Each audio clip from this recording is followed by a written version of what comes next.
Ko e hoko mai anga he whakatonga ki he tau au kuku ka margi tua, ko la he whiawhia tu tanga to he motu, mo te tau mau koloma i tau pisnisi.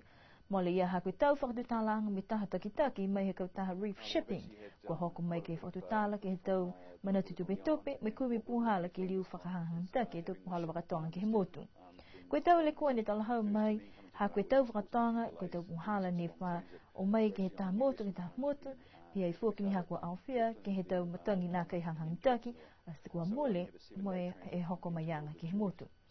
Ko Jason Ward, ko ia ni takitaki e whahi reef shipping, kua talia ia, kua lati ke whai tau sianga ki liwa ke tau puhala whakatonga, ke he tuanga ni kua mitaki, mai tau whahi neua, ke nui tua fuaki ni mai maweheanga mai whakatawhanu. Tala hawa i fuki he takitaki he Chamber of Commerce ko Ivy Rubin. Fia halo tūru haka mai ke whai whakamorianga me he kau tā whakatonga ke he tau manau whakakisi halo tūru da bisnisi. Besnia ia manako fuki ni im te kau chamber ke iloa e tau whakatokatokaanga i loto he maweheanga whakatuwhono me kau tā whakatonga nei.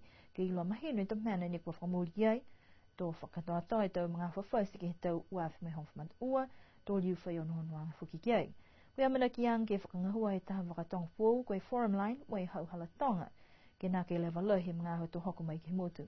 Amana ki fōki ke riu mai e hukui nei him te kau reef, ke kisia koe holomita ke te puhala whakatonga, ke awane ke riu whaile kua fōki, ke ne kua kūla he tō kola tungi tō whahitapu e kua mohi ki tua.